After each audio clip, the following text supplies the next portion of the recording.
Our programs offer many languages. Please visit suprememastertv.com/schedule.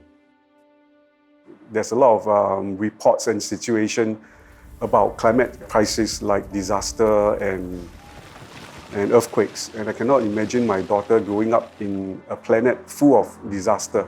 I actually started VeganBurg when I realized that a vegan burger could actually save the world. VeganBurg, Once Bitten, Twice Wise, Part 1 of 2. Stay tuned to find out more. Non-vegan, tested positive for low intelligence.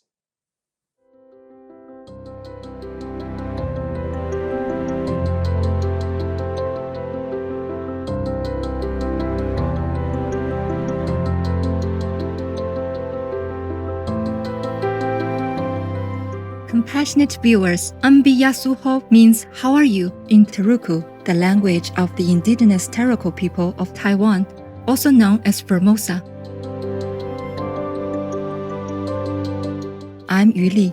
The kind-hearted Teruku people thank you for everything you do to preserve Mother Earth. May heaven's blessings and love always surround you and your loved ones.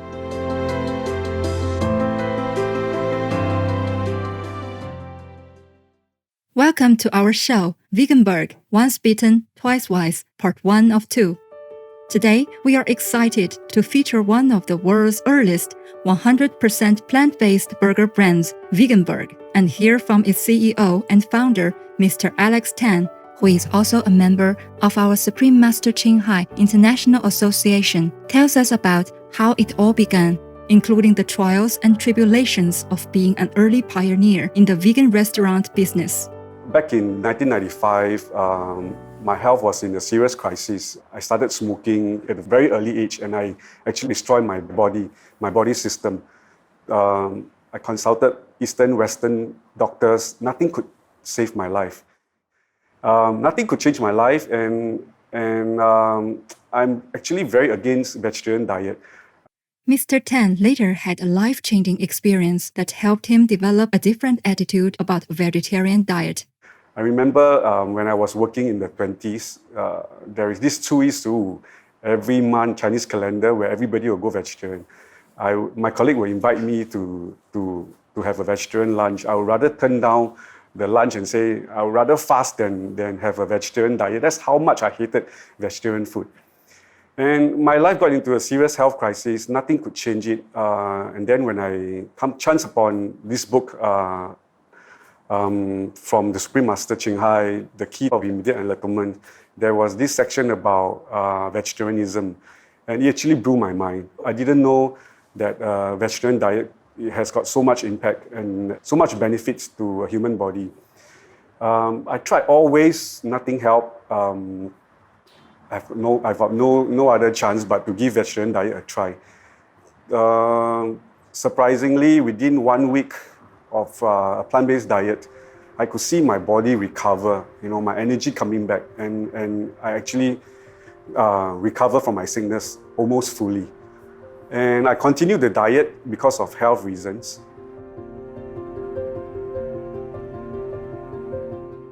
Not only did Mr. Tan quickly realize the health benefits of a plant-based diet, thanks to Supreme Master Qinghai, but as with most, if not all, who choose the compassionate diet, his heart soon opened to the atrocities in the meat industry. I chanced upon a lot of literature on the ethical part of vegetarianism. So although my health recovered, my instinct kicked in, my conscience kicked in, that the animal farming is really cruel, and I continued the diet for ethical reasons. So I started out with health reasons, and I continued for ethical reasons. But I've never preached about vegetarianism because I felt it's a very personal choice. In 2009, I chanced upon a report, the Livestock Long Shadow, and it says the majority of the world greenhouse gas actually comes from livestock. And I was very, very surprised because I never imagined the meat consumption has such detrimental effect on the environment. And back then, my daughter, Aglaia, she was only 3 years old. And I look at her you know, and I started to do a lot of research. There's a lot of reports and situation about climate crisis like disaster and earthquakes. And I cannot imagine my daughter growing up in a planet full of disaster.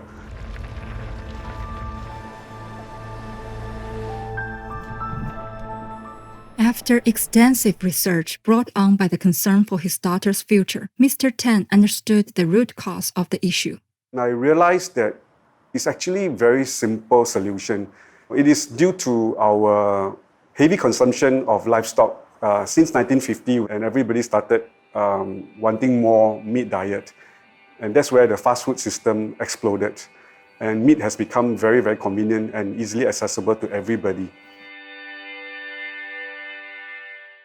After conducting extensive research on the causes of the climate crisis the world is facing, Mr. Tan realized that there was a solution to the destructive path humanity was walking on and that he could contribute to making a difference.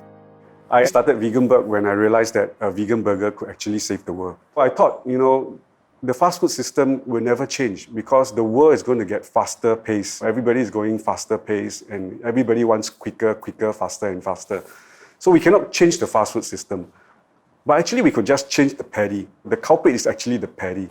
And when I tracked back, I realized that the cows are eating GMO-free soy. And from that whole process, it involves so much carbon emission. If we are able to change that paddy into a plant-based paddy, 90% of the problem is fixed. And that was my aha moment. I got so determined to create a burger of the new generation for the world. The plant-based McDonald's for my daughters and their generation. And that really just got me started, and it never stopped till today.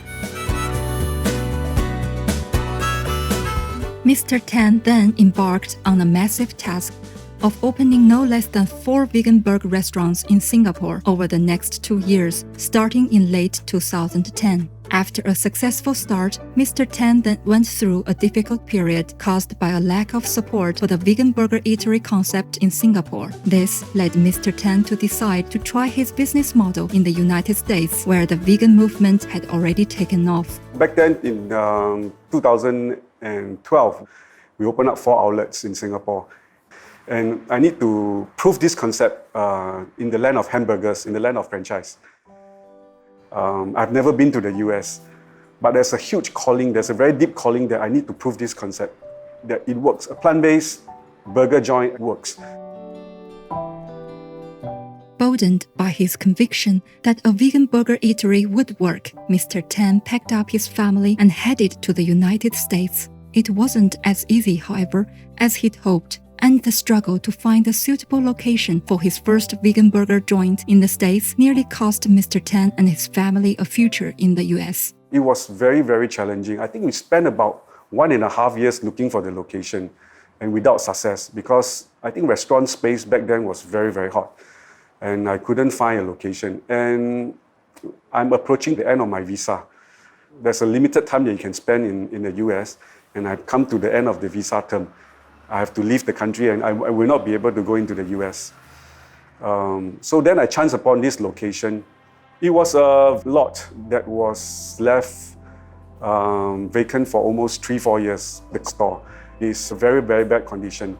In order to make it work, I need to put in almost $1 million investment.